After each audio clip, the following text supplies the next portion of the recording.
أعوذ بالله من الشيطان الرجيم. بسم الله الرحمن الرحيم. الحمد لله رب العالمين الرحمن الرحيم مالك يوم الدين إياك نعبد وإياك نستعين اهدنا الصراط المستقيم صراط الذين أنعمت عليهم غير المغضوب عليهم ولا الضالين. بسم الله الرحمن الرحيم. إن الحمد لله نحمده ونستعينه ونؤمن به ونتوكل عليه ونعوذ بالله من شرور أنفسنا ومن سيئات أعمالنا. من يهده الله فلا مضل له ومن يضلل فلا هادي له. وأشهد أن لا إله إلا الله وحده لا شريك له وأشهد أن محمدا عبده ورسوله.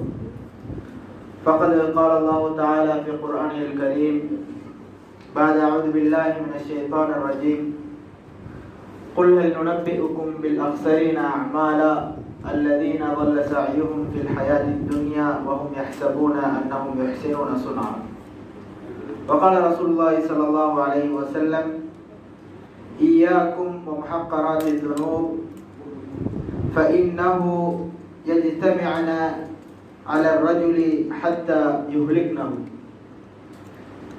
அளவற்ற அருளாளனும் நிகரில்லா அன்புடையவனுமாகிய அல்லாஹ்வுடைய திருப்பெயர் கூறி ஆரம்பம் செய்கிறேன். ஸலவாத்தும் சலாமும் எம் உயிரிலும் மேலான பெருமானார் ஸல்லல்லாஹு அலைஹி வஸல்லம் அவர்கள் மீதும் அன்னலாரை பின்தொடர்ந்து வாழ்ந்து வந்த உத்தம சஹாபாக்கள், தாபீங்கள், தபல் தாபீங்கள், அனைத்து நல்லடியார்கள் மீதும் குறிப்பாக என் மீதும் உங்கள் மீதும் என்றென்றும் நிலவட்டுமாக என்று பிரார்த்தித்தவன். ஒரு அருமையான நேரத்தில் இந்த இடத்திலே அல்லாஹ்வுடைய தூதர் ஸல்லல்லாஹு அலைஹி வஸல்லம் அவர்களுடைய வார்த்தைகளில் இருந்தும் அல்லாஹ் தஆலா காட்டித் தந்த இந்த மார்க்கத்தின் வழிகாட்டலின் பிரகாரமும் ஒரு சில விடயங்களை எமக்கு மத்தியில் எடுத்துக்கொண்டு அதன் அடிப்படையில் எமது வாழ்வை முழுமையாக மாற்ற முயற்சிக்க வேண்டும் என்ற நல்ல நோக்கத்தோடு இந்த இடத்தில் அனைவரும் ஒன்று கூடியிருக்கிறோம். ஆரம்பமாகவே ஷேக் அவர்கள் இது போன்ற அமர்வுகளுடைய சிறப்புகளை எங்களுக்கு தெளிவாக விளக்கிவிட்டு சென்றார். அதிலும் முக்கியமான ஒரு விடயம், அல்லாஹ் தஆலா இது போன்ற அமர்வுகளுக்கு மலக்குமார்களை எல்லாம் அனுப்பிவிட்டு அந்த மலக்குமார்கள் இது போன்ற மஜ்லிஸ்கள் நிறைவடைந்ததன் பின்னால் அல்லாஹ்விடம் திரும்பி சென்றதன் பின்னால் அல்லாஹ்வுக்கும் அந்த மலக்குமார்களுக்கும் இடையில் சில உரையாடல்கள் நடைபெறும். அந்த உரையாடலுடைய சாராம்சம் என்னென்று சொன்னால், அல்லாஹ் தஆலா அந்த மலக்குமார்களுக்கு சில விடயங்களை கேட்டுவிட்டு இறுதியாக வாக்களிப்பான். இது போன்ற அல்லாஹ்வை பற்றி நினைவுபடுத்தக்கூடிய அவனுடைய மார்க்கம் பேசப்படக்கூடிய அமர்வுகளில் இருந்த அனைத்து மனிதர்களுடைய பாவங்களையும் நான் மன்னித்து விட்டேன் என்று சொல்லி அல்லாஹ் தஆலா மலக்குமார்களை சாட்சியாக வைத்து அவர்களிடம் வாக்களித்து விடுவார். அப்ப அங்க இருக்கின்ற மலக்குமார்கள் ஒரு சொல்வார், யா அல்லாஹ், அந்த இடத்தில் ஒரு மனிதர் இருந்தார், அவருடைய நோக்கம் இது போன்ற அமர்வுகளில் வந்து அமர்வதல்ல, அவர் ஏதோ ஒரு உலக லாபத்துக்காக வந்தார், வந்ததோடு அவரோட தோழரோடு சேர்ந்து அப்படி அமர்ந்து விட்டார். அல்லாஹ் தஆலா சொல்வார், அந்த நல்ல மனிதர்களோடு அந்த அமர்வில் அமர்ந்திருந்த யாரும் நஷ்டம் போக மாட்டார்கள், அனைவருடைய பாவத்தையும் நான் மன்னித்து விட்டேன் என்று சொல்லி அல்லாஹ் தஆலா அந்த மலக்குமார்களுக்கு வாக்களிப்பதாக நபி ஸல்லல்லாஹு அலைஹி வஸல்லம் அவர்களுக்கு சொல்லி காட்டியிருக்கிறார்கள். எனவே மேலான இஸ்லாமிய சகோதரர்களே, இந்த அமர்விலே அமர்ந்திருக்கின்ற நாம் இதிலே பேசப்படுகின்ற விடயங்கள் யாவும் என்னுடைய வாழ்க்கையிலும் உங்களுடைய வாழ்க்கையும் மாற்றத்தை கொண்டு வர வேண்டும் என்ற நல்ல எண்ணத்தோடு முதற்கட்டமாக எங்களுடைய உள்ளங்களை மாற்றுவர்களாக இந்த இடத்தில் எங்களுடைய இருப்புகளை நாங்கள் மாற்றிக்கொள்வோம். இன்றைய பயான் நிகழ்ச்சியுடைய தலைப்பாக எனக்கு வழங்கப்பட்டிருக்கின்ற தலைப்பு உணரப்படாத பாவங்கள், தீமைகள் என்ற தலைப்பு. இந்த தலைப்பை பொறுத்தவரைக்கும் முக்கியமாக இந்த சமூகத்துக்கு மத்தியில் அடிக்கடி பேசப்பட வேண்டிய ஒரு தலைப்பு. காரணம் என்னவென்று சொன்னால், உணரப்படாத பாவங்கள் என்று சொல்கின்ற பொழுது இவை பாவங்கள் என்று எங்களுக்கு தெரியும், இருந்தாலும் சில பொழுதுகளில் அலட்சியமாக அதனை நாங்கள் கருதாமல் விட்டுவிடுவோம். சில பொழுதுகளில் அது பாவம் என்று தெரியாமல் இருக்கலாம். யாராவது ஒருவர் இது ஒரு பாவம் அல்லவா என்று சுட்டி காட்டுகின்ற பொழுது நாங்கள் அதனை உணர்ந்து கொள்வோம். அப்ப இப்படியாப்பட்ட நடைமுறை எங்களுடைய வாழ்க்கைக்கு மத்தியில் இருப்பதனால் இந்த தலைப்பு கட்டாயமாக பேசப்பட வேண்டிய தலைப்பு. அதாவது ஸல்லல்லாஹு அலைஹி வஸல்லம் அவர்கள் சொன்னார்கள், அதாவது துஅரதுல் ஃபிதன் அலல் குலூப் கல் ஹஸீரி ஊதன் ஊதன், பாய்களின் பின்னல்களை போன்று ஃபித்னாக்கள் இந்த உலகத்திலே வாழக்கூடிய ஒரு மனிதனுடைய உள்ளத்துக்குள் வந்து இறங்கும். ஃபித்னாக்கள் என்கிற பொழுது பாவங்கள் ஒரு மனிதனுடைய உள்ளத்திலே வந்து இறங்கும். ஃபஅய்யு கல்பின் உஸ்ரிபஹா, எந்த ஒரு உள்ளம், எந்த ஒரு மனிதனுடைய உள்ளம் அந்த பாவத்தை உள்ளே எடுத்துக்கொள்கிறதோ, எந்த ஒரு மனிதன் அந்த பாவத்தின் பால் அவனை ஈடுபடுத்திக் கொள்கிறானோ, நுகிதத் ஃபீஹி நுக்தத்துன் சௌதா, அவனுடைய உள்ளத்திலே ஒரு கருப்பு புள்ளி போடப்பட்டு விடுகிறது. அப்ப அவன் அந்த பாவத்துக்கு பின்னால் அல்லாஹ்விடம் மன்னிப்பு கேட்டு மீண்டு விட்டார் என்று சொன்னால் அல்லாஹ் தஆலா அவனை நேரான பாதையில் மாற்றி விடுவார். ஆனால் தொடர்ச்சியாக பாவத்தின் பின் பாவமாக அவன் தொடர்ச்சியாக பாவங்கள் செய்கின்ற பொழுது அவனுடைய உள்ளம் அப்படியே கருப்பு புள்ளிகள் நிறைந்து ஒரு கருப்பு நிற உள்ளமாக மாறிவிடும். அதாவது ஸல்லல்லாஹு அலைஹி வஸல்லம் உதாரணம் காட்டினார்கள். அந்த உள்ளம் எப்படியாப்பட்ட உள்ளம் என்றால், தலைகீழாக கவிழ்த்து வைக்கப்பட்டிருக்கின்ற, தலைகீழாக பிரட்டி வைக்கப்பட்டிருக்கின்ற ஒரு கோப்பையை போன்ற உள்ளமாக அது இருக்கும். அந்த உள்ளம் லா யஅரிஃபு மஅரூஃபன் வலா யுன்கரு முன்கரன், அந்த உள்ளம் எந்த நல்ல விடயத்தையும் நன்மைகளாக எடுத்துக்கொள்ளாது. ஒரு தலைகீழாக கவுத்து வச்சுக்கிற ஒரு கோப்பை கூட நம்ம எவ்வளவு தண்ணி ஊற்றினாலும் உள்ளுக்கு போகாது, வெளியே தள்ளிடும். ஏன்னா தலைகீழா பிரட்டி வச்சுக்கிறோம். அப்ப ஒரு மனிதனுடைய உள்ளம் அப்படியாப்பட்ட உள்ளமாக இருக்குமா இருந்தால் நல்ல விடயங்களை நன்மைகளாக அது உட்கொள்ளாது. அதே போல தீமைகளை தீமையாக அந்த உள்ளம் கருதாது என்று சொல்லி அல்லாஹ் ஸல்லல்லாஹு அலைஹி வஸல்லம் சொன்னார்கள். அதே போல அல்லாஹ் ஸல்லல்லாஹு அலைஹி வஸல்லம் சொன்னார்கள், ஒரு காலம் வரும், அந்த காலத்தில் ஒரு ஃபித்னா வருகின்ற பொழுது, ஒரு பாவம் நடக்கின்ற பொழுது இந்த சமூகத்துக்கு மத்தியில் ஒரு மனிதன் அந்த பாவத்தை அண்ணார்ந்து ஆட்சியமாக பார்ப்பான். அது இப்படியெல்லாம் மக்கள் பாவம் செய்வாங்களா, இப்படியெல்லாம் பாவம் வருமான்னு சொல்லி அவன் அச்சத்தோடு அண்ணார்ந்து அந்த பாவத்தை பார்ப்பான். ஆனால் சில காலங்கள் கடக்கின்ற பொழுது இன்னொரு பாவம் வந்துவிடும். அந்த பாவத்தை பார்க்கின்ற அந்த மனிதன் நினைப்பான், இந்த பாவம் தான் எங்களுக்கு அழிவை தரப்போகிறது என்று சொல்லி முதலாவதாக வந்த பாவத்தை அந்த மனிதன் மறந்து விடுவான் என்று சொல்லி அல்லாஹ் ஸல்லல்லாஹு அலைஹி வஸல்லம் சொன்னார். காரணம் என்னவென்றால், அந்த பாவத்தின் பால் மக்கள் அப்படியே மூழ்கி அவருடைய வாழ்க்கையில் ஒரு அன்றாட நடைமுறையில் அவன் செயற்படுத்துவதை போன்று ஒரு பாவம் அவனுடைய வாழ்க்கையிலே மூழ்கிவிடும், மாறிவிடும். அவன் அந்த பாவத்தை பாவமாக கருத மாட்டான். அதனால ஆரம்பமாக பார்த்து ஒரு மனிதன் ஒரு பாவத்தை பார்த்து எப்படி பயப்பட்டானோ அப்படியாப்பட்ட பாவம் காலப்போக்கில் சர்வ சாதாரணமாக மாறிவிடும் என்ற செய்தியை நபிமொழிகள் மூலமாக எங்களால் அறிந்து கொள்ளக்கூடியதாக இருக்கிறது. மேலான இஸ்லாமிய சகோதரர்களே, அந்த அடிப்படையில் இன்றைய உரையினூடாக சமூகத்துக்கு மத்தியில் அதிகமாக நடக்கக்கூடிய ஒரு பாவம், சமூகத்துக்கு மத்தியில் அதிகமாக பேசப்படாத ஒரு சில பாவங்களை தேர்ந்தெடுத்து உங்கள் முன் ஒரு ஞாபக முட்டலை தரலாம் என்று ஆசைப்படுகிறேன். அதில் முதலாவது பாவமாக நாங்கள் பார்த்தோம்னு சொன்னால், எங்களுக்கு மத்தியில் புழக்கத்தில் நாங்கள் சர்வ சாதாரணமாக செய்யக்கூடிய ஒரு பாவம் தான் புறம் எனக்கூடிய ஒரு பாவம். இந்த பாவம் அடிக்கடி சில இடங்களில் பேசப்படுகிறது. இருந்தாலும் எங்களுடைய உள்ளங்களுக்குள் அதனை நாங்கள் அப்படி ஏற்றுக்கொள்ள முடியாது. அப்ப புறம் என்றால் என்ன? அல்லாஹ்வுடைய தூதர் ஸல்லல்லாஹு அலைஹி வஸல்லம் கேட்கப்படுது, அல்லாஹ்வுடைய தூதரே புறம் என்றால் என்ன? அல்லாஹ்வுடைய தூதர் ஸல்லல்லாஹு அலைஹி வஸல்லம் சொன்னார்கள், விக்ருக அஹாக பிமா யக்ரம், உன் சகோதரன் வெறுக்கின்ற அவனை பற்றிய ஒரு விடயத்தை நீ பேசுவதுதான் புறம். இப்ப என்ன பத்தி ஒரு ஆள் பேசுறாரு, அவர் அப்படி பேசுறதை நான் விரும்ப மாட்டேன், அப்படியாப்பட்ட பேச்சு தான் புறம் என்று சொல்லி அல்லாஹ் ஸல்லல்லாஹு அலைஹி வஸல்லம் சொன்னார்கள். இப்ப சஹாபாக்கள் கேட்கிறார்கள், இன்கான ஃபீ மா நகுல், நாங்க சொல்ற விஷயம் அவர்கிட்ட இருந்தாலும் அது புறமா? இப்போ ஒரு ஆள் செய்யற பாவத்தை தான் நான் சொல்றேன், அவர்கிட்ட இருக்கிற ஒரு பழக்கத்தை தான் நான் சொல்றேன், அப்ப இது புறமாகிவிடுமான்னு கேட்கிறான். அல்லாஹ் ஸல்லல்லாஹு அலைஹி வஸல்லம் சொன்னார்கள், இன்கான ஃபீஹி மா தகூல் ஃபகத் யுத்தபத் வ இல்லம் தகுன் ஃபீஹி மா தகூல் ஃபகத் பஹத்தம்.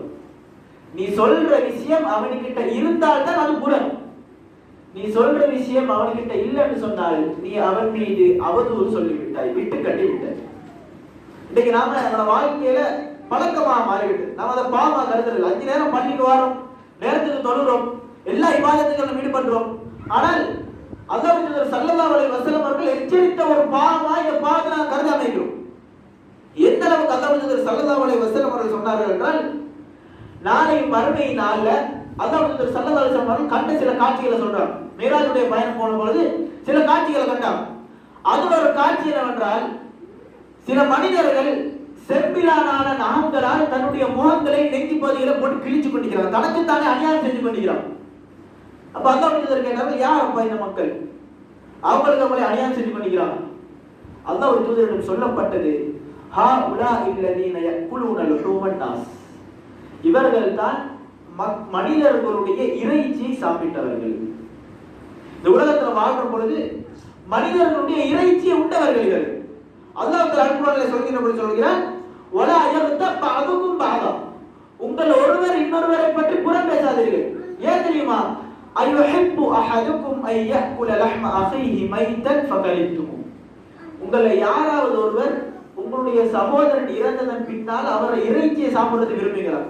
பாருங்க, புறம் என்றது அல்லாஹ் ஏதோ ஒப்பிட்டு பேசுறார். ஒரு மனிதன் ஒரு சகோதரனுடைய இறைச்சியை உண்ணுவதற்கு சமமாக அல்லாஹ் ஒரு கேவலமான பாவம் இந்த புறத்தை காட்டி பேசுறார். இந்த புறம் என்பது எவ்வளவு கேவலமான பாவம் என்பதை அல்லாஹ் சுட்டி காட்டுறார். அப்ப அல்லாஹ் ஸல்லல்லாஹு அலைஹி வஸல்லம் சொல்லப்பட்டது, இந்த மனிதர்கள் உலகத்திலே வாழ்கின்ற பொழுது மனிதர்களுடைய ஏனைய மக்களுடைய இறைச்சியை உண்டவர்கள், இந்த உலகத்திலே வாழ்கின்ற பொழுது ஏனைய மனிதர்களை பற்றி புறம் பேசி தீர்த்தவர்கள், அவர்கள் தான் இப்படி தங்களுக்கு தாங்களே அழிவுகளை ஏற்படுத்திக் கொண்டிருக்கிறார்கள் என்று அல்லாஹ்வுடைய தூதர் ஸல்லல்லாஹு அலைஹி வஸல்லம் அவர்கள் சொல்லப்பட்டது. மேலான இஸ்லாமிய சகோதரர்களே, அப்ப இந்த புறம் என்ற விஷயத்தில் நாம் எந்த அளவுக்கு கவனமாக இருக்க முடியுமோ அந்த அளவுக்கு கவனமாக இருக்கும். இமாம்கள் இந்த விஷயத்தில் எந்த அளவுக்கு கவனத்தை கையாளுறாங்கன்னு சொன்னால்,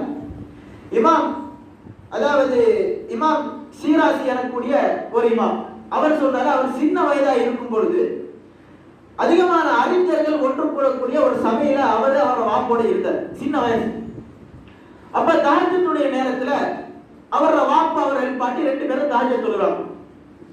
அப்ப இந்த நேரத்துல இமாம் சீராசி அவர்கள் அவரோட வாப்போட சொல்றாரு, என்ன வாப்பா இவ்வளவு பெரிய அறிஞர்கள் ஒருத்தரும் தொழாம படுத்து கொண்டிருக்கிறாங்க, தஹஜ்ஜுடைய நேரம் எழுப்பி தொழுவது இல்லையான்னு சொல்றாங்க.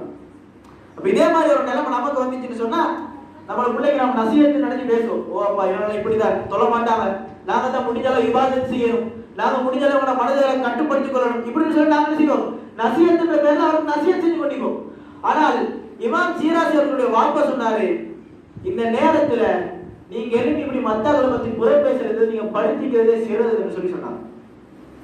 பாருங்க, இன்னைக்கு நம்ம புறம் என்றது ஒரு பாவமாக நம்ம கருதல. குறிப்பாக காலை நேரத்துல கணவன்மார்கள் வேலைக்கு போனதன் பின்னால வீட்டில் இருக்கக்கூடிய மனைவிமார்கள் அவங்க கொஞ்சம் முசுப்பாய் செய்யறதுக்கு ஒரு வேலையும் இல்லை, தூங்கவும் மேலாது, ஒன்றோ டிவில நாடகத்தை பார்க்கணும், அந்த நேரம் நாடகமும் போகாது, என்ன செய்யறதுன்னு யோசிச்சுட்டு அப்படியே கொஞ்சம் பக்கத்து ஏரியால இருக்கிற எல்லாரும் ஒன்று கூடுவாங்க. ஒன்று கூடினா யாராவது ஒரு ஆளை பத்தி ஊர்வலை பேச தொடங்கியாச்சு, யாராவது ஒருவரை பத்தி கழுவ தொடங்கியாச்சு. அவங்களோட புறம், அவர் அது செஞ்சாராம், இவர் அது செஞ்சாராம், அவர் அங்க போனாராம், இவர் ஓடி போனாராமே, இதெல்லாம் தேவையில்லாத கதைகளை கதைச்சு கொண்டு நாங்கள் தொழுத தொழுகைகள், நாங்கள் பிடித்த நோம்புகள், நாங்கள் கொடுத்த தர்மங்கள், நாங்கள் செய்த இபாதத்துகள் எல்லா நன்மையும் எங்களுக்கு தெரியாம வாரி அள்ளி கொடுத்து கொண்டிருக்கிறோம். மேலான இஸ்லாமிய சகோதரர்களே, கவனமாயிருக்கும். இன்னைக்கு எந்த அளவுக்கு பேசுன்னு சொன்னா, சில பெண்கள் இது போன்ற பெண்களோட சேர்ந்து புறம் பேசுறது பாவம்னு சொல்லி ஒதுக்கி இருந்தா அவங்களை கேவலமா ஏளனமா பார்க்கக்கூடிய நிலைமை இன்னைக்கு பெண்கள்கிட்ட வந்து. இன்றைய சில ஆண்கள் கூட இன்னைக்கு பள்ளிக்கு நேரத்துக்கு 5 நேரம் ஜமாத்துக்கு வந்துடுறாங்க, இபாதத்தான விஷயங்கள், இபாதத்துடைய விஷயங்களை கண்ணும் கருத்தும் வைக்கிறாங்க. இருந்தாலும் பள்ளியில தொழுது முடிஞ்சு வெளியில போனா யாராவது ஒரு ஆளை பத்தி கதைக்க தொடங்கியாச்சு. புறம் என்றது இல்லாத விஷயத்தை கதைக்கிறது. நான் ஆரம்பத்தை சொல்லிட்டேன், ஒரு ஆளுக்கு இருக்கக்கூடிய ஒரு விஷயத்தை கதைக்கிறது.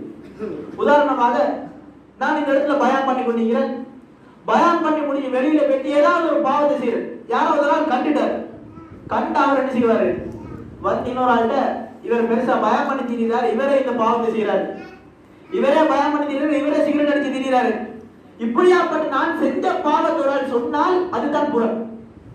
அப்ப இன்னைக்கு நமக்கு மத்தியில சர்வ சாதாரண இப்படியாப்பட்ட புறங்களை தவிர்த்து நாம் அந்த உரிய மனிதரை அணுகி அவர்கிட்ட நீங்க இப்படியாப்பட்ட ஒரு பாவத்தை செய்றீங்களேன்னு சொல்லி அணுகி அவருக்கு உரிய முறையில சொன்னோம்னு சொன்னா ஒருவேளை அவர் திருந்ததுக்கு வாய்ப்பு இருக்கு. அவர் அப்படி திருந்திட்டாருன்னு சொன்னா அவர் திருந்தி வாழ்ற காலம் எல்லாம் சொன்னவருக்குரிய நன்மை வந்து சேர்ந்து கொண்டிருக்கும். அப்படி அவர் திருந்தி வாழலன்னு சொன்னாலும் நாங்க எங்களை தாவாவை எத்தி வச்சிட்டோம் என்று சொல்ற காரணத்தால அல்லாஹ் அதுக்குரிய கூலி எங்களுக்கு தருவார். இருந்தாலும் இவ்வளவு இலகுவான ஒரு மார்க்கம் தெரிந்தது நாம எங்களை அறியாம பாவம் என்று கருதாம இது போன்ற பாவங்களில் ஈடுபட்டு கொண்டிருக்கிறோம். அதே போல இன்னொரு முக்கியமான பாவம் இந்த புறம் என்றதோட கொஞ்சம் அது தொடர்பு பட்ட ஒரு பாவம் தான் மற்றவங்கள மானத்தில் விளையாடு, மற்றவர்களுடைய மானத்தில் விளையாடக்கூடிய விளையாடு. அல்லாஹ்வுடைய தூதர் ஸல்லல்லாஹு அலைஹி வஸல்லம் அவர்கள் எச்சரித்த ஒரு பாவம் கடுமையாக இந்த விஷயத்தை கண்ணு கருத்து மாதிரி சொன்னாங்க. எந்த அளவுக்குனால் ஹஜ்ஜத்துல் விதா, அதாவது அல்லாஹ்வுடைய தூதர் ஸல்லல்லாஹு அலைஹி வஸல்லம் இறுதியான ஹஜ், அந்த ஹஜ்ஜில் அரஃபாவுடைய மைதானத்தில் வச்சு அல்லாஹ்வுடைய தூதர் ஸல்லல்லாஹு அலைஹி வஸல்லம் அவர்கள் உரை நிகழ்த்துகின்ற பொழுது அந்த சமுதாயத்தை பார்த்து கேட்டாங்க, இன்றைய நாள் என்ன நாள்னு சொல்லி தெரியுமா? சஹாபாக்களுக்கு தெரியும் என்ன நாள்னு தெரியும், இருந்தாலும் அவங்க சொல்லல, பதில் அளிக்கல. அல்லாஹ்வுடைய தூதர் ஸல்லல்லாஹு அலைஹி வஸல்லம் சொன்னார்கள், இன்று அரஃபாவுடைய நாள். தொடர்ந்து கேட்டாங்க, இந்த மாதம் எந்த மாதம்னு தெரியுமா? சஹாபாக்கள் அமைதியாக இருந்தார்கள், இது துல்ஹிஜ்ஜாவுடைய மாதம். இந்த இடம் எந்த இடம் என்று தெரியுமா? இது மக்கா நகரம், மக்கா எனக்கூடிய ஒரு கிராமம். அல்லாஹ்வுடைய தூதர் ஸல்லல்லாஹு அலைஹி வஸல்லம் இந்த மூன்று விஷயத்தை சொல்லிவிட்டு சொன்னார்கள், அய்யுஹன் நாஸ், மக்களே, இன்ன திமாஉக்கும் வ அராதுக்கும் ஹராமுன் அலைக்கும் கஹுர்மதி யௌமிக்கும் ஹாதா ஃபீ ஷஹரிக்கும் ஹாதா ஃபீ பலதிக்கும் ஹாதா. மக்களே, மனிதர்களே, உங்களில் ஒருவருடைய இரத்தமும் உங்களில் ஒருவருடைய மானமும் கண்ணியமானது, ஹராமாக்கப்பட்டது. எந்த அளவுக்கு என்று சொன்னால், இந்த மாதம் எப்படி பாவங்களில் இருந்து பாவமான விடயங்களில் ஈடுபடுவதில் ஹராமாக்கப்பட்டதோ, எந்த அளவுக்கு இந்த துல்ஹிஜ்ஜாவுடைய மாதம் கண்ணியமாக்கப்பட்டதோ, அதே போல இந்த மக்கா நகரம் எந்த அளவுக்கு கண்ணியமான நாளாக இருக்கிறதோ, அதே போல இந்த அரஃபாவுடைய நாள் எந்த அளவுக்கு ஒரு கண்ணியமான நாளாக இருக்கிறதோ, அது போல உங்களில் ஒருவர் இன்னொருவருடைய இரத்தத்திற்கும் இன்னொருவருடைய மானத்தினுடைய விடயத்திற்கும் நீங்கள் மரியாதையாக கண்ணியமாக நடந்து கொள்ள வேண்டும். அவருடைய மானத்துடைய விடயத்தில், அவருடைய இரத்தத்தை போக்கும் விடயத்தில் நீங்கள் அநியாயமாக ஹராமாக நடந்து கொள்ள கூடாதுன்னு சொல்லி அல்லாஹ்வுடைய தூதர் ஸல்லல்லாஹு அலைஹி வஸல்லம் அவர்கள் இந்த ஒட்டுமொத்த மனித சமூகமும் ஒட்டுமொத்த முஸ்லிம் சமூகமும் ஒன்று கூடி அந்த துல்ஹிஜ்ஜாவுடைய மாதத்தில் அந்த அரஃபாவுடைய நாளிலே வைத்து உரையாற்றினார்கள் சொன்னால், ஒரு மனிதனுடைய மானம் என்பது எந்த அளவுக்கு கண்ணும் கருத்துமாய் இருக்க வேண்டிய வேலை. நீங்க அவன் கணக்கில் Facebook, WhatsApp போன்ற விஷயங்கள் வந்ததுக்கு பின்னால ஒரு அந்த மாதத்தில் நம்ம சர்வ சாதாரணமாக விளையாடுறோம். மத்தவனை பத்தி ஏதாவது ஒரு கட்டுரை என்ற பேரில் மத்தவனை பத்தி நாங்க ஏதாவது எழுதி போடுறோம். ஒருவருடைய புகைப்படங்களை, ஒருவருடைய வீடியோக்களை அவருடைய அனுமதி இல்லாமல் நாங்கள் ஷேர் பண்ணி கொண்டிருக்கிறோம். ஒருவனை பற்றி மானக்கேடான விடயங்கள் இந்த சமூக வலைதளங்களில் பரவப்படுகின்ற பொழுது நாங்க எதுவுமே செய்யலன்றது போல ஒரு ஷேர் பண்ணித்தரேன்னு சொல்லி அங்கிக் கொண்டிருக்கிறோம். இப்படியாப்பட்ட பாவங்களில் நாங்கள் எங்களை அறியாமல் பாவம் என்று கருதாமல் நாங்கள் அந்த பாவத்தில் ஈடுபட்டு கொண்டே இருக்கிறோம். எனக்கெல்லாம் தெரியும், அல்லாஹ்வுடைய தூதர் ஸல்லல்லாஹு அலைஹி வஸல்லம் அவருடைய மனைவி ஆயிஷா நாயகி அவர்களுடைய விடயத்தில் நடந்த அந்த அவருடைய மானத்தோடு நடந்த ஒரு விடயம். அல்லாஹ்வுடைய தூதர் ஸல்லல்லாஹு அலைஹி வஸல்லம் அவருடைய மனைவியின் மீது சஃப்வான் இப்னு முஅத்தல் எனக்கூடிய ஒரு நபித்தோழரை வைத்து இட்டு கட்டி விட்டுறாங்க. அவருடைய மானத்தோடு விளையாடுறாங்க. மானக்கேடான விடயத்தில் ஈடுபட்டதாக சொல்லி ஒரு அவதூறு சுமத்துறாங்க. இப்படியாப்பட்ட அந்த நேரத்தில் சில சஹாபாக்கள் எந்த அளவுக்கு சொன்னால், ஹஸ்ஸான் இப்னு சாபித், அது போன்ற மிஸ்தாஹ் போன்ற சில நபித்தோழர்கள், ஆயிஷா நாயகர்களுக்கு அவங்க ஒரு பக்கத்தால ரிலேட்டிவ்ஸ், இப்படியாப்பட்ட சில நபித்தோழர்களும் ஆயிஷா அப்படி செய்திருக்கலாம், நவுதுபில்லாஹ், அப்படியாப்பட்ட ஒரு நிலைக்கு அவன் தள்ளப்படுறான். அந்த அளவுக்கு அந்த அவதூறு பரப்பப்பட்டுச்சு, மக்களுக்கு மத்தியில் அந்த அளவுக்கு நம்பிக்கை விடப்பட்டுச்சு. இதுல இன்னொரு சாரார் இருந்தாங்க, அவங்க மௌனமாக இருந்தாங்க. இப்ப இந்த நேரத்துல அல்லாஹ்வுடைய தூதர் ஸல்லல்லாஹு அலைஹி வஸல்லம் மனைவியின் மீது இட்டுக்கட்டப்பட்ட அந்த நேரத்துல அபு அய்யூப் அல் அன்சாரி எனக்கூடிய ஒரு நபித்தோழர் அவரோட வீட்டில் அவரோட மனைவி இவரோட பேசுறாரு, ஆயிஷாவின் மீது இந்த சமூகம் ஒரு செய்தியை பரப்பி கொண்டிருக்குது, அதை பத்தி நீங்க என்ன சொல்றீங்கன்னு சொன்னதன் பின்னால அபு அய்யூப் அல் அன்சாரி ரலியல்லாஹு அன்ஹு கேக்குறாங்க, ஆயிஷாவுடைய இடத்தில் ரலியல்லாஹு அன்ஹா அவர்களுடைய இடத்தில் நீங்கள் இருந்தால் நீங்க என்ன செஞ்சீங்க? அவரோட மனைவி சொல்றாங்க, நான் அப்படி செஞ்சிக்க மாட்டேன், அல்லாஹ்விட பாதுகாப்பு தேடு, நான் அப்படி செய்திருக்க மாட்டேன். இப்ப அபு அய்யூப் அல் அன்சாரி எனக்கூடிய நபித்தோழர் சொல்கிறார்கள், நீயே இப்படி செய்திருக்க மாட்டாய் என்று சொன்னால் அல்லாஹ்வுடைய தூதருடைய மனைவி முஃமின்களுக்கான தாய் ஆயிஷா உன்னை விட சுத்தமானவர், உன்னை விட அவர் அந்தஸ்தில் உயர்ந்தவர், அவர் அப்படி செய்திருக்க மாட்டார்கள். பாருங்க, ஒரு ஆள் மானத்தினுடைய விடயத்துல சஹாபாக்கள் எந்த அளவுக்கு கண்ணும் கருத்துமாயிருந்தாங்க. மற்றவங்க மானத்தினுடைய விடயத்துல நாம விளையாடக்கூடாது என்பதற்காக எந்த அளவுக்கு கண்ணும் கருத்துமாயிருந்தார்கள். அல்லாஹ்வுடைய தூதர் ஸல்லல்லாஹு அலைஹி வஸல்லம் அவர்கள் அவங்களோட தாவா ஆரம்பிச்ச அந்த காலகட்டத்துல ஹபஷாக்கு அனுப்பி பார்க்கிறாங்க. இஸ்லாமிய பிரச்சாரத்தை நிலையாக நின்று செய்வதற்கு அந்த பூமி பொருத்தமானது இல்லை. தாயிஃபுக்கு போறாங்க, அந்த இடம் பொருத்தமான இடம் இல்லை. இப்ப மதீனா பொருத்தமான இடம் என்று பட்டு மதீனா வாசிகளோட சில உடன்படிக்கைகள் செய்யறாங்க. அந்த உடன்படிக்கையில ஈமான் கொள்ள, களிமா சொல்லி அல்லாஹ்வை ஈமான் கொள்ள வேண்டும், கொலை செய்யக்கூடாது, கொலை போன்ற பாவங்களில் ஈடுபடக்கூடாது, விபச்சாரத்தில் ஈடுபடக்கூடாது, இப்படியாப்பட்ட கொள்ளைகள் போன்ற விடைகளில் ஈடுபடக்கூடாது, மற்றவர்கள் மீது ஈமானிய பெண்கள் மீது ஏனைய பெண்கள் மீது அவதூறு சுமத்தக்கூடாது. எப்படியாப்பட்ட நிபந்தனை? ஒரு ஆள் ஒரு இடத்துல போய் அவர் அரசியல் சாசனத்தை முதலாவது ஆரம்பிக்க பார்க்கிறார், அவர் அரசியல் ஸ்டார்ட் பண்ண பார்க்கிறாரு. இந்த நேரத்தில் வச்ச முக்கியமான நிபந்தனைகளில் ஒரு நிபந்தனை, ஒருவருடைய மானத்தில் விளையாடக்கூடாது, மற்றவர்கள் மீது இட்டு கட்டிவிடக் கூடாது, ஒருவருடைய மானத்தினுடைய விடயத்தில் எந்த அளவுக்கு கண்ணும் கருத்துமாய் இருக்க முடியுமோ அந்த அளவுக்கு கண்ணும் கருத்துமாய் இருக்க வேண்டும். இஸ்லாம் ஒரு மனிதன் பிற மனிதனுடைய மானத்தினுடைய விடயத்தில் எந்த அளவுக்கு கவனமாக இருக்க வேண்டும் என்பதை எங்களுக்கு தொடர்ச்சியாக வழிகாட்டிக் கொண்டிருக்கின்றது. அல்லாஹ் தஆலா ஆயிஷா நபியுடைய பழி சுமத்தப்பட்டதன் பின்னால சில குர்ஆன் வசனங்கள் இருக்கிறார். சூரத்து நூர் எடுத்து கட்டாயம் எல்லாரும் படித்து பார்க்க வேண்டிய ஒரு சூரத், அதிகமான சட்டங்கள் தொடர்பாக பேசக்கூடிய ஒரு சூரத். அல்லாஹ் தஆலா சொல்கிறான், வலவுலா இன் சமிஅதும் குல்தும் மா யகூனு லனா அன் நதகல்லம பிஹாதா சுப்ஹானக ஹாதா புஹ்தானுன் அதீம். இது போன்ற அந்த மானக்கேடான தவறுகள், ஒருவருடைய மான தொடர்பான விடயங்கள் உங்களிடம் வருகின்ற பொழுது நீங்கள் என்ன தெரியுமா சொல்லிக்கணும்? சுப்ஹானக மா யகூனு லனா அன் நதகல்லம ஹாதா. அல்லாஹ் தஆலா தூய்மையானவன், இது போன்ற விஷயங்களை பத்தி பேசுறதுக்கு எங்களுக்கு எந்த தேவையும் இல்லை. மற்றவங்க மானத்தை பத்தி நம்ம பேசுறதுக்கு எந்த தேவை? முதல்ல நான் சுத்தமாகிறேன், ஏன் உள்ளம் சுத்தமாயிருக்கிறது, நான் 5 நேரம் சரியாக கொள்கிறேனா, என்னுடைய இபாதத்துகளை அல்லாஹ் தஆலா ஏற்றுக்கொள்கிறானா என்று எங்களை பற்றி நாங்கள் சுய பரிசோதனை செய்வதை விட்டுவிட்டு மற்றவர்களுடைய மானத்தில் மற்றவர்களுடைய குறைகளை தேடிக்கொண்டு திரிகிறோம் என்று சொன்னால் இஸ்லாம் இது போன்ற பாவங்களை கடுமையாக தண்டிக்கிறது. எந்த அளவுக்கு சொன்னால், வட்டியை பொறுத்தவரைக்கும் அல்லாஹ் ஸல்லல்லாஹு அலைஹி வஸல்லம் சொல்கிறார்கள், வட்டி என்பது 73 பிரிவுகள். அதில் குறைந்தது என்ன தெரியுமா? வட்டி குறைந்தது ஒரு மனிதன் அவனுடைய தாயை திருமணம் செய்வது போல அல்லது உறவு வைத்துக் கொள்வது போல, அந்த அளவுக்கு கேவலமான ஒரு செயல். இதுல உயர்ந்த நிலை தெரியுமா? ஒரு மனிதன் இன்னொரு முஸ்லிமுடைய மானத்தின் விடயத்தில் விளையாடுவது. அப்ப எந்த அளவுக்கு பாரதம் பாருங்க. ஒரு மனிதன் அவனுடைய தாயை திருமணம் செய்யறதை விட அசிங்கமான ஒரு செயல் தான் மற்றவன மானத்துல விளையாடுறது. இஸ்லாம் எந்த அளவுக்கு வன்மையா கண்டித்த ஒரு செயல். இன்னைக்கு நமக்கு மத்தியில Facebook, WhatsApp வந்ததன் பின்னால மற்றவன குறைய நாங்க தூக்கி போடுறோம், மற்றவனை பத்தின அவதூறை நாங்க தூக்கி போடுறோம், மற்றவனை பத்தி புறத்தை நாங்க பேசுறதுக்கு ஒரு வலைத்தளமாக நாங்க யூஸ் பண்ணி கொண்டிருக்கிறோம். ஆனால் அதனுடைய பாரதூரத்தை நாங்கள் உடனாமல் நாங்கள் பயன்படுத்திக் கொண்டிருக்கிறோம். ஏதாவது ஒரு தகவல் வந்துட்டு அலசி ஆராயறது இல்லை, நமக்கு தேவையானதுன்றது இல்லை, இதால சமூகத்துக்கு ஏதாவது பாதிப்புகிறான்றது பார்க்கறது இல்லை, எதுவுமே பார்க்காமல் நாங்கள் அற்பமாக கருதி ஷேர் செய்து கொண்டிருக்கிறோம்.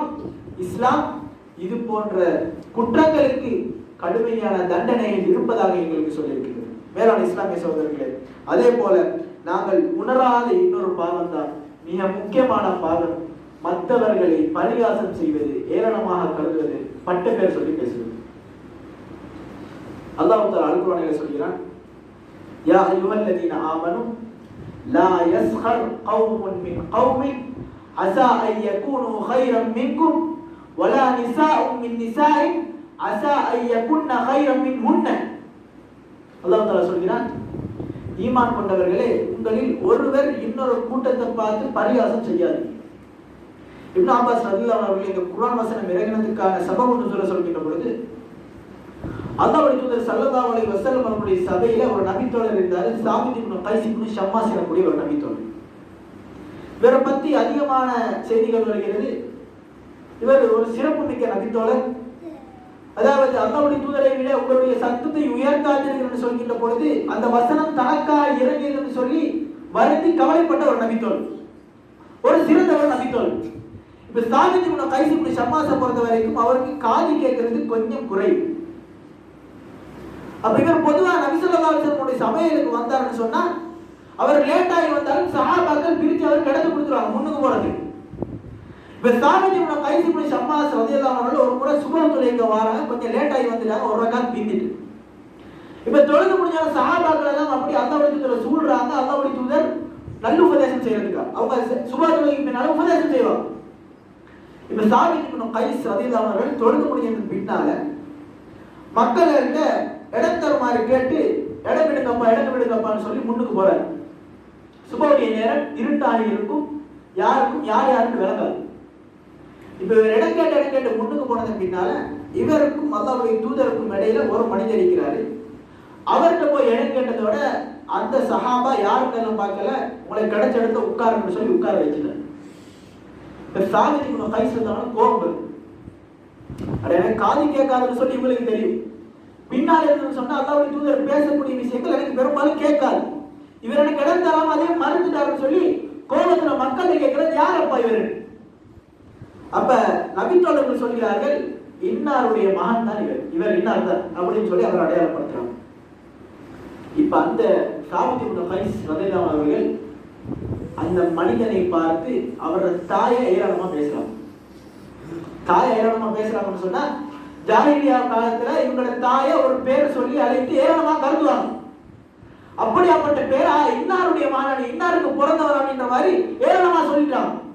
அல்லாஹ் தஆலா ஏற்றுகிறான், யா அய்யுஹல்லதீன ஆமனு லா யஸ்கர் கௌமுன் மின் கௌமின் அஸா அன் யகூனு கைரன் மின்ஹும் வலா நிசாஉன் மின் நிசாஇன் அஸா அன் யகூன கைரன் மின்ஹும்.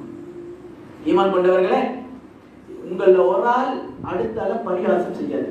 நம்ம 5 வருஷம் தௌஹீதில் இருக்கும், 20 வருஷம் தௌஹீதில் இருக்கும், 40 வருஷம் கொள்கையில் உறுதியாக இருந்திருப்போம், 5 நேரம் பள்ளிக்கு வருவோம், தொழுவோம், எல்லா இபாதத்தும் செய்வோம், வருஷத்துக்கு வருஷம் டைமுக்கு ஜகாத்தை கொடுப்போம், சதகா செய்வோம், எல்லா இபாதத்துகளும் சரியாக நாம பேற்றோம். ஆனா ஒரு ஆள் பல வருடங்களாக போதைக்கு அடிமைப்பட்டு திருந்தோம்னு சொல்லி வருவார். ஒரு ஆள் குஃப்ரில் இருந்து திருந்தோம்னு சொல்லி இஸ்லாத்தின் பக்கம் வருவார். அவர் சில சந்தர்ப்பங்கள் எங்களுக்கு மார்க்கத்தை எடுத்து சொல்லுகின்ற பொழுது நாம நீ எல்லாம் எனக்கு மார்க்கம் சொல்றியாப்பா, நீ எல்லாம் எப்படி உனக்கு கடந்த காலத்தை பத்தி எனக்கு தெரியாதான்னு சொல்லி அவரை பரிகாசம் செஞ்சு பேசிடுவோம். எங்களுக்கு நாங்க அற்பமா கருதுகிறவருடைய ஒரு பாவமா நாங்க கருத மாட்டோம்.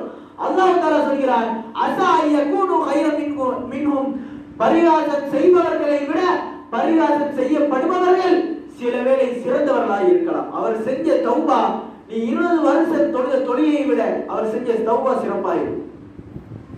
இவ்வளவு காலம் கொடுத்த ஜகாத்தை விட அவர் செஞ்ச தௌபா அல்லாஹ்விடம் மீண்டு வர வேண்டும் என்ற அவர் நல்ல எண்ணம் சிறந்ததாக இருந்திருக்கலாம். அதே போல உங்களில் ஒரு பெண் இன்னொரு பெண்ணை விட சிறந்தவராக இருக்கலாம். நீங்கள் பரியாசம் செய்யாதீர்கள். வலா தல்மிசு அன்ஃபுஸகும் வலா தனாபசு பில் அல்காப். உங்களையே நீங்கள் கேலி செய்து கொள்ளாதீர்கள். அல்லாஹ் தஆலா எப்படி சொன்னார் பாருங்க. அல்லாஹ்வுடைய தூதர் ஸல்லல்லாஹு அலைஹி வஸல்லம் சொன்னார்கள், உங்கள் ஒரு முஸ்லிம் இன்னொரு முஸ்லிமும் ஒரு உடலை போன்றவர்கள். உடல்ல ஒரு பகுதியில் ஒரு காயம் வந்து சொன்னா முழு உடலும் அந்த காயத்துக்கு அவதிப்படும், கஷ்டப்படும். அதே போல ஒரு முஃமினுக்கு ஒரு தீங்கு வந்து விட்டதுன்னு சொன்னால் எல்லா முஃமின்களும் அவரை நினைத்து கஷ்டப்பட வேண்டும், அவரை நினைத்து கவலைப்பட வேண்டும், அவருக்காக உதவி செய்ய வேண்டும். அல்லாஹ் தஆலா சொல்கிறான், உங்களை நீங்களே ஏளனப்படுத்திக் கொள்ளாதீர்கள் என்று சொன்னால் என்னுடைய சகோதரனை, என்னை போன்ற இன்னொரு முஸ்லிமை, இன்னொரு மனிதனை அல்லாஹ் தஆலா என்னுடைய உடலுக்கு சமப்படுத்தி பேசுகிறார். எங்களை சகோதரன் நாங்கள் ஏளனப்படுத்துறோமா, அது என்ன நாளை ஏளனப்படுத்துறதுக்காக. அதே போல உங்களில் ஒருவர் பட்ட பெயர் சொல்லி கூப்பிட வேண்டும். நாம் சிலாக அடையாளப்படுத்துறதுக்காக சொல்லுவோம், அவர் மக்கால் பையன் சொல்லுவோம், அவர் நொண்டிக்காரன்னு சொல்லுவோம். சிலாக அடையாளப்படுத்துறதுக்கு நாம் பட்ட பெயர் சொல்லி பேசுவோம். அது சமூகத்துக்கு மத்தியில, ஊர் மக்களுக்கு மத்தியில புழக்கமா வைத்துக்கு பழக்கமா நாங்கள் கருத மாட்டோம். ஆனால் ஒவ்வொரு முறையும் அப்படி கூப்பிடுகின்ற பொழுது அவருடைய உள்ளத்தில் அது பாதிப்பை ஏற்படுத்தி அவர் அதை நினைச்சு கவலைப்பட்டு அவர் உணர்வு பாதிக்கப்பட்டிருக்கும். ஆனா இன்னைக்கு நம்ம பழக்கம் அவரை ஊர்ல அப்படிதான் அடையாளப்படுத்துறோம்னு சொல்லி அது ஒரு பாவமாக கருதாமல் செஞ்சு கொண்டே இருப்போம். ஆனால் இப்படியாப்பட்ட பாவங்களை அல்லாஹ் தஆலா சொல்லிவிட்டு சொல்கிறான், பிஸ்ஸலிஸ்முல் ஃபுசூகு பஅதல் ஈமான். ஒரு ஆள் ஈமான் கொண்டதன் பின்னாலும் இது போல பட்டப்பேர் சொல்லி அழைத்து இது போன்ற பாவங்களில் ஈடுபட்டு பரிகாசம் செய்வாராய் இருந்தால் அவர்தான் நஷ்டவாளி என்று சொல்லி அல்லாஹ் தஆலா அல் குர்ஆனில் சொல்வதை பார்க்கலாம். வேளாண் இஸ்லாமிய சகோதரர்களே, எனவே ஒருவரை பரிகாசம் செய்வது என்பது மிக கடுமையாக இஸ்லாம் கண்டிக்கின்ற ஒரு விடயம். இதை நமக்கு மத்தியில் நம்ம சாதாரணமாக்குறதும் யாரையும் நம்ம யாரோட பார்க்க அவர் உணர்வு பாதிக்கப்படும், அவர் உணர்வுக்கு என்ன பாதிப்பு வரும், அவர் யார என்ன உணர்வு அவர் பிரதிபலிப்பார் சொல்லி நம்ம யோசிக்காம செஞ்சு கொண்டிருக்கிறோம். ஆனால் இஸ்லாம் இது போன்ற பாவங்களை வன்மையாக கண்டிக்கக்கூடிய ஒரு விடயமாக இருக்கு என்பதை நாம் அனைவரும் புரிந்து கொள்ள வேண்டும். அதே போல இன்னொரு பாவம் தான் அநீதி இழைத்தது. அநீதி இழைக்கிறது என்ற போல அதிகமான விஷயங்களை சொல்லணும். நிர்வாகத்தில் தலைவர் அவருக்கு வேலை செய்கிறார்கள், அநீதி இழைக்கலாம். பாடசாலை அதிபர் அவருக்கு இழைக்கக்கூடிய ஆசிரியர்களுக்கு அநீதி இழைக்கலாம். ஆசிரியர்கள் அவர்கிட்ட படிக்கிற மாணவர்களுக்கு மத்தியில் அநீதி இழைக்கலாம். ஆனால் இந்த இடத்துல நாம் முக்கியமாக குறிப்பாக பேசுவதற்கு நான் எடுத்துக்கொண்ட அநீதி என்பது பெற்றோர்கள் பிள்ளைகளுக்கு இடையில் செய்யக்கூடிய அநீதி. இன்றைக்கு அதிகமாக இது பேசப்படுற விஷயம் இல்லை. பெற்றோர்கள் பிள்ளைகளுக்கு மத்தியில எப்படி அநீதி செய்யறாங்கன்னு சொன்னா, அவளுக்கு ஒரு 4-5 புள்ளை இருக்குமா சொன்னால் அது ஒரு புள்ளைய செல்ல புள்ளைய எடுத்துக்கொள்வாங்க. குறிப்பாக கடைசி புள்ளைய செல்ல புள்ளைய எடுப்பாங்க. இது நான் 20 வயசு பிள்ளையும் 5 வயசு பிள்ளையும் ஒரே மாதிரி பார்க்கணும்னு சொல்லல. இங்க நான் நீதியை பத்தி பேசுறேன். அவருடைய வயசுக்கு ஏற்ற மாதிரி அவங்கள பார்க்கணும். இருந்தாலும் நீதி என்று வருகின்ற பொழுது, ஒரு விஷயத்தை நம்ம பிரிச்சு கொடுக்கின்ற பொழுது, ஒரு விஷயத்தை நம்ம பரிசாக கொடுக்கின்ற பொழுது, ஒருவருக்கு மட்டும் நாங்கள் அதிகமாக அன்பு காட்டி இறக்கம் காட்டி கொடுப்போமாக இருந்தால் இஸ்லாம் இதனை அனுமதிக்கவில்லை. அல்லாஹ் அல் குர்ஆனில் சொல்கிறான், யா அய்யுஹல்லதீன ஆமனூ கூனூ கவ்வாமீன பில் கிஸ்தி ஷுஹதா லில்லாஹ். நீங்க நீதி நிலைநாட்டத்துல உறுதியாக இருங்க, நேர்மையாக இருங்க, அநீதி இழைச்சிடாதீங்க. நீங்கள் சாட்சி சொல்வதாக இருந்தால் அல்லாஹ்வுக்காக சாட்சி சொல்லுங்க. இஸ்லாமில் வழிகாட்டக்கூடிய வழிகாட்டு. அல்லாஹ் தூதர் ஸல்லல்லாஹு அலைஹி வஸல்லம் அவர்களிடத்துல ஒரு முறை நுஅமான் இப்னு பஷீர் ரலியல்லாஹு அன்ஹு அவர்கள் அறிஞரார்கள். அவர் சிறிய வயசாக இருக்கிற பொழுது அவரோட வாப்பா நுஅமான் இப்னு பஷீர் ரலியல்லாஹு வாப்பா நுஅமான் இப்னு பஷீருக்கு ஒரு பரிசு கொடுக்கிறார். அப்ப இதை பார்த்தோம் அவங்களோட தாய் சொல்றாங்க, இந்த பரிசின் மீது அல்லாஹ்வுடைய தூதருடைய சாட்சி வார வரைக்கும் எனக்கு திருப்தி இல்லை. நீங்க அவரோட சாட்சி எடுத்துட்டு வந்தீங்கன்னு சொன்னா எனக்கு திருப்தி அடைவேன். இப்ப இந்த பஷீர் ரலியல்லாஹு அன்ஹு அவர்கள் நுஅமான் ரலியல்லாஹு அன்ஹு அழைச்சு கொண்டு அல்லாஹ்வுடைய தூதர்கிட்ட போறாங்க. போயிட்டு என்ன மனைவி உங்களோட சாட்சியை எடுத்துக்கொண்டு வந்தாதான் இதை ஏற்றுக்கொள்வதா சொன்னாரு. இப்ப அல்லாஹ்வுடைய தூதர் ஸல்லல்லாஹு அலைஹி வஸல்லம் கேட்டாங்க, உங்களுக்கு இவரை மாதிரி வேற பிள்ளை எழுதிக்கலாம்? பஷீர் ரலியல்லாஹு சொன்னார்கள், எனக்கு இருக்கிறார். அல்லாஹ்வுடைய தூதர் கேட்டார்கள், இவருக்கு கொடுத்த மாதிரி மற்ற பிள்ளைகளுக்கும் நீங்கள் பரிசீலனை கொடுத்தீர்களா? அவர் சொன்னார், கொடுக்கல. அல்லாஹ்வுடைய தூதர் ஸல்லல்லாஹு அலைஹி வஸல்லம் சொன்னார்கள், அல்லாஹ்வை பயந்து கொள்ளுங்கள், உங்களுடைய பிள்ளைகளுக்கு மத்தியில் நீதமாக நடந்து கொள்ளுங்கள், இது போன்ற அநியாயங்களுக்கு என்னை நீங்கள் சாட்சி ஆக்காதீர்கள் என்று சொல்லி அல்லாஹ்வுடைய தூதர் அவர்கள் மறுத்து விட்டார்கள் என்று சொன்னால் பிள்ளைகளுக்கு மத்தியில் நம்ம கட்டாயம் நீதமாக நடந்து கொள்ள வேண்டும். இதுக்கு நீதம் அநீதம் என்ற போல ஒரு பக்கம் நாம் பிள்ளைகள் மீது பாசம் காட்டுற விஷயம், இன்னொன்று அவர்களுக்காக நாம் நேரம் ஒதுக்கிற விஷயம், இன்னொன்று நாம் அவர்களுக்காக வாங்கி கொடுக்கின்ற நாங்கள் கொடுக்கின்ற பரிசுகளுடைய விடை. இது போன்ற விடயங்கள் எங்களை அறியாம மூத்தவன் ஒன்று நினைக்க மாட்டான், 2வது பொடியன் ஒன்று நினைக்க மாட்டான்னு சொல்லி நாங்கள் குறிப்பிட்ட ஒரு பிள்ளைக்கு நாங்கள் பாசத்தை காட்டுவோம். வீட்டுக்கு ஆட்கள் வர நேரம் கூட இவர் தான் செல்ல புள்ள, இவர் தான் எங்களுக்கு மிச்ச விருப்பமான புள்ளன்னு சொல்லி சில பிள்ளைகளை நாங்கள் அடையாளம் காட்டுவோம். ஆனால் இதெல்லாம் இஸ்லாம் எங்களை கடுமையாக கண்டிக்கக்கூடிய ஒரு பாவம். நீங்க பிள்ளைகளுக்கு மத்தியில் நடக்கிறது நீதமா நடக்குது. உங்களோட வீட்டுல கடைசி பிள்ளை மேல அதிக இறக்கமாக உங்களோட மூத்த பிள்ளை அதுல வேற மாதிரி நடக்கலாம், 2வது பிள்ளை அதுல வேற மாதிரி நடக்கலாம். ஆனால் பெற்றோர் அடிப்படையில எல்லாம் என்னுடைய பிள்ளை என்ற அடிப்படையில் அனைவரையும் சமமாக நடத்த வேண்டும். இப்படி நாங்கள் அநீதமாக நடத்துகின்ற பொழுது சில பிள்ளைகள் உளவியல் ரீதியாக பாதிப்புக்குள்ளாகிறார். இன்ஃபீரியாரிட்டி காம்ப்ளெக்ஸ் சொல்லுது, அதாவது தாழ்வு மனப்பான்மை அந்த பிள்ளைக்கு வந்து.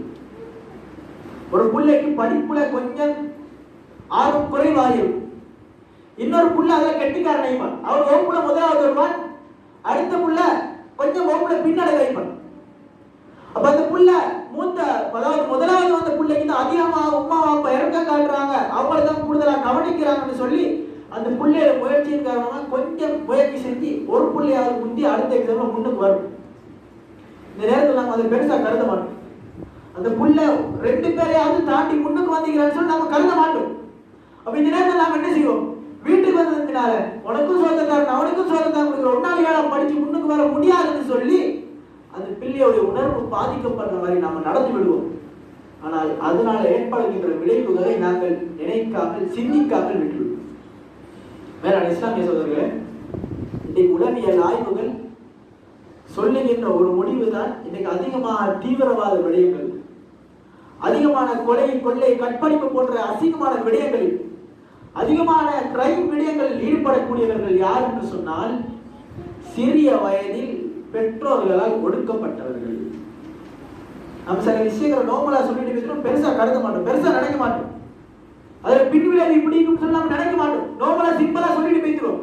ஆனால் அந்த குழந்தையுடைய மனதில் அது ஆழமாக பதிந்து விட்டது என்று சொன்னால் அந்த புள்ள எனக்கு வீட்டுல உமா அப்பாவும் எனக்கு கவனம் தராங்க, இல்ல என் நண்பர்களும் என்ன ஒதுக்குறாங்க, பாடசாலைக்கு போன டீச்சர்மாரும் எனக்கு படிப்பதில்லைன்னு சொல்லி என்ன ஒதுக்குது அப்படின்னு சொன்னால் என்னுடைய வழி வேற வழியாக இருக்கும்னு சொல்லி அந்த பிள்ளை ஒரு தவறான வழியை தன்னுடைய கையில் எடுப்பதற்கு முற்படும்.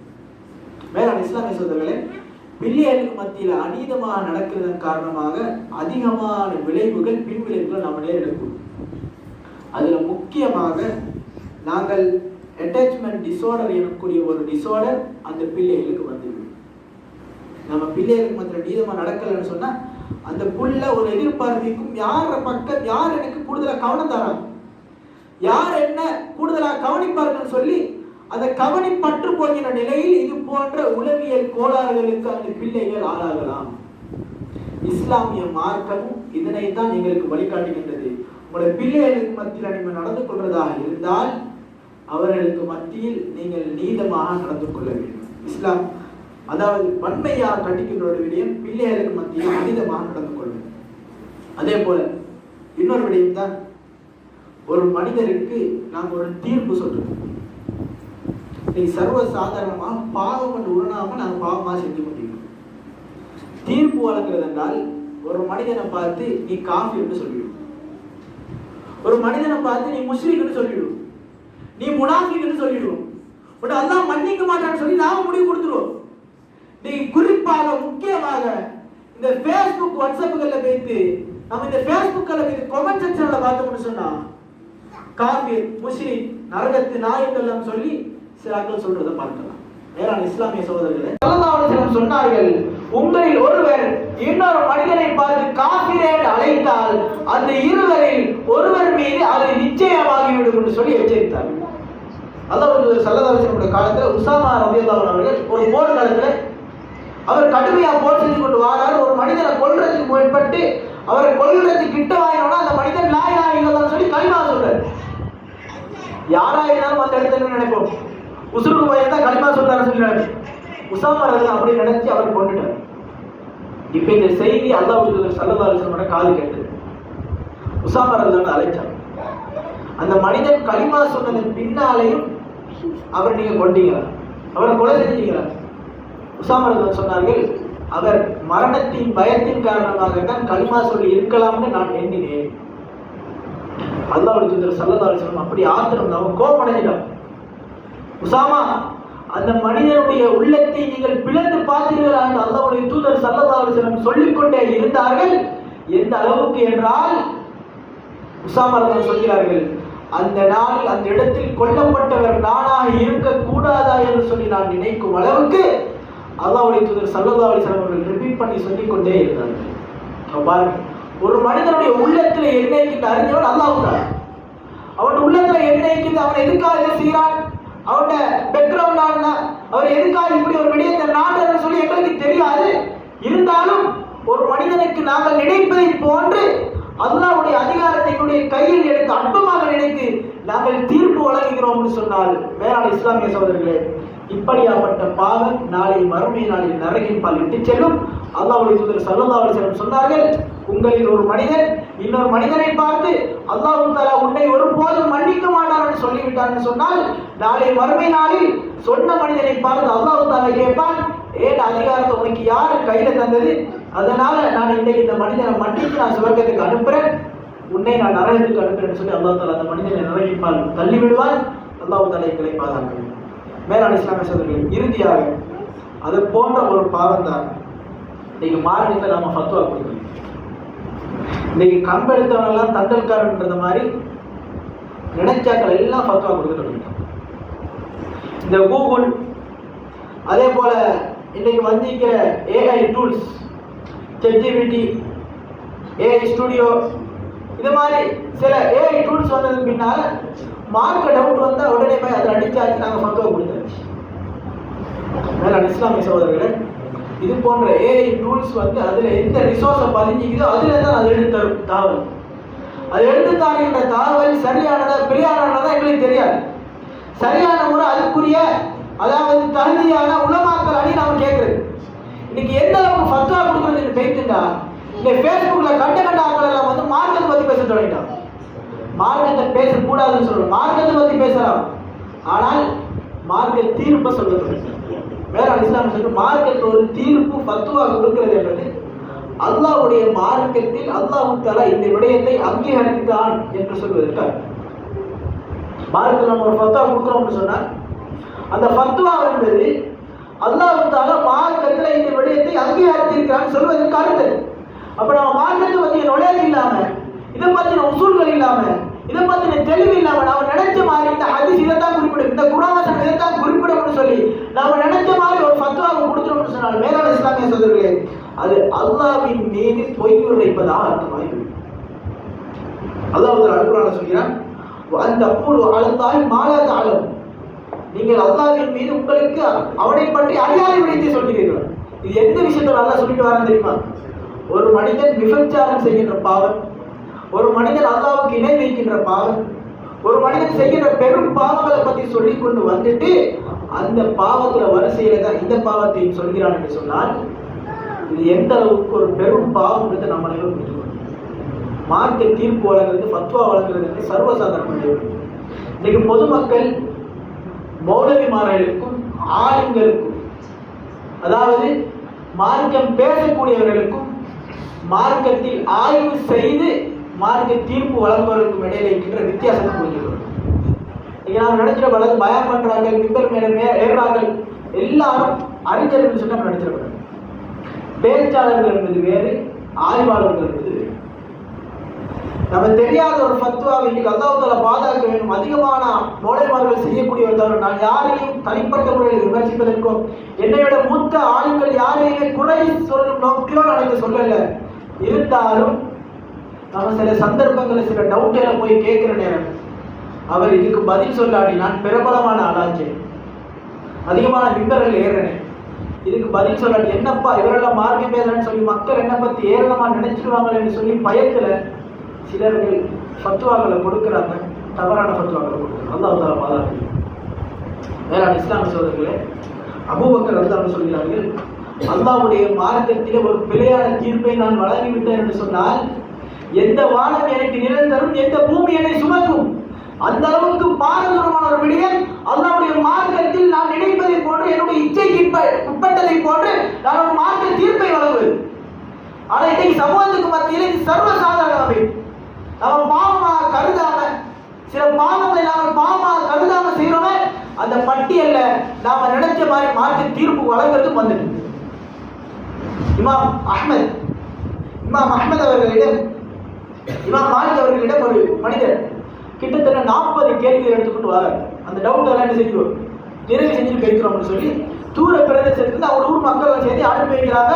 போய் இந்த டவுட்டுக்கெல்லாம் நீங்க என்ன செய்ய பதில் தேடிட்டு வாங்க. மாலிக் ரஹ்மத்துல்லாஹி போனீங்கன்னு சொன்னா அவர் ஒரு பெரிய அறிஞர் எல்லாம் பதிலையும் சொல்லி அனுப்புவாரு. இப்போ வந்து அவ்வளவு பெரிய இமாம், எங்களுக்கெல்லாம் தெரியும் எவ்வளவு பிரபலியமான எவ்வளவு பெரிய இமாம் அவர். அப்படியாப்பட்ட இமாம் கிட்ட அந்த மனிதர் வந்து 40 கேள்விகளை கேட்கிறாரு. இமாம் மாலிக் அவர்கள் 5 கேள்விகளுக்கு தான் பதில் சொன்னார்கள். அடுத்த கேள்விக்கெல்லாம் எனக்கு பதில் தெரியாதுன்னு சொல்லிட்டாங்க. மார்க்கத்தில் ஒரு விடயத்தில் நம்ம ஃபத்வா கொடுக்கறதா இருந்தால், மார்க்க தீர்ப்பு கொடுக்கறதா இருந்தால், அந்த விஷயத்தை நம்ம எந்த அளவுக்கு கண்ணு கருத்துமா இருக்கணும். அப்ப அந்த மனிதர் கேட்கிற ஊர்ல இருக்கிற மக்கள் எல்லாம் சேர்த்து அனுப்பி வச்சுட்டாங்கப்பா. அவங்கள்ட்ட போய் அவங்க கேட்டாங்க, சொன்னா என்ன பதில் சொல்றது? இமாம் மாலிக் சொன்னாங்க, போய் சொல்லுங்க மாலிக் தெரியாதுன்னு சொல்லிக்கிறாருன்னு சொல்லுங்க. ஏன் தெரியுமா? இன்னைக்கு நாம நம்மளோட சுய கௌரவத்துக்கும் இந்த அற்ப லாபத்துக்கும் மக்களுக்கு வந்து நான் பிரபலியம் அடைய வேண்டும் என்ற அந்த நோக்கத்துக்காக நாம் மார்க்கத்துக்கு ஒரு தீர்ப்பு கொடுக்கிறோமே, அந்த தீர்ப்பு என்பது அல்லாஹ் தஆலா இந்த மார்க்கத்தில் இந்த விடயத்தை அங்கீகரித்தார். அல்லாஹ்வின் மீது நாம் இட்டுக்கட்ட போகிற ஒரு பொய்யாக மாறிவிடும். அல்லாஹ் தஆலா பாதுகாக்க வேண்டும். எனவே மார்க்க தீர்ப்பு வழங்குவது என்பது சாதாரணமான விடயம் அல்ல. அதை வழங்குவதாக இருந்தால் அதுக்கு சில உசூல்கள் இருக்கின்றன, அதுக்கு சில அடிப்படைகள், சில கல்விகள், அதுக்கு சில தரங்கள், உசூல் தாவா, உசூல் ஹதீஸ், உசூல் ஃபிக்ஹ், இது போன்ற எல்லா உலூமுல் குர்ஆன் போன்ற அனைத்து கல்விகளை பற்றிய ஞானமும் அவரிடம் இருக்க வேண்டும். இருந்தால் தான் அவர்களுக்கு தகுதியானவர் வைத்துவார்கள். இன்னைக்கு நாம இது ரெண்டுக்கும் இடையில வித்தியாசம் தெரியாம, பேச்சாளருக்கும் ஆய்வாளருக்கும் இடையில வித்தியாசம் தெரியாம, பேச்சாளருக்கு போய் மார்க்கத்தை பற்றி டவுட் அடைக்கிறோம், ஆய்வாளர்கள் நாம் புறக்கணிச்சிருக்கோம். வேற இஸ்லாமிய சொல்ல முடியாது. எனவே இன்னைக்கு நாமளா இருந்தால், இன்னைக்கு ஃபேஸ்புக்ல சில விஷயங்களை இந்த ஏஐல தேடி, இது போன்ற ஏஐ டூல்ஸ்ல தேடி நம்ம சில ஃபத்வாக்களை தூக்கி போடுறோம். ஆனால் இது ஒரு பாரதூரமான விடயம். அல்லாஹ்வுடைய மார்க்கத்தில் நாம் ஒருபோதும் தவறாக விளையாடி தவறாக நாம் கையெடுத்து விடக்கூடாது. வல்லவன் அல்லாஹ் நம் அனைவரும் இது போன்ற பாவங்களில் எங்களை பாதுகாக்கணும். நாம் உணராமல் அதிகமான பாவங்களை செய்து கொண்டிருக்கிறோம். அதே போல இன்னைக்கு நாம் சில இடங்களுக்கு வாக்களித்து விட்டு மாறி செய்வோம், சில விஷயங்களை நம்ம வாக்களித்து மாறி செய்வோம், சில விஷயங்களை பாவமாக கருதாமல் இது போல அதிகமான பாவங்கள் பேசுவதாக இருந்தால் பேசிக்கொண்டே செல்லலாம். வல்லவன் அல்லாஹ் எந்த பாவங்களாக இருக்கின்றதோ அந்த பாவங்களை எங்களுக்கு உணர்த்தி நாம் உணராத பாவங்கள் என்ற பட்டியலில் நாம் பாவங்களை செய்து அதன் மீது மூழ்கிவிடாமல் அல்லாஹ் தஆலா நம் அனைவரையும் பாதுகாக்க வேண்டும். எனவே இன்றைய தினத்தில் இந்த இடத்தில் அல்லாஹ் தஆலா எப்படி நம் அனைவரையும் ஒன்று கூட்டினானோ அதே போல நாளை மறுமை நாளில் ஜன்னத்துல் ஃபிர்தௌஸில் ஆலாவிலும் நாம் அனைவரும் ஒன்று சேர்ப்பதாக. அக்கூலு கௌலி ஹாதா வஸ்தக்ஃபிருல்லாஹ் லி வலக்கும் வ லிஜமீஇல் முஸ்லிமீன வல் முஸ்லிமாத் வஸ்தக்ஃபிருஹு இன்னஹு ஹுவல் கஃபூருர் ரஹீம். வ ஆখিরு தஅவானா அல்ஹம்துலில்லாஹி ரப்பில் ஆலமீன்.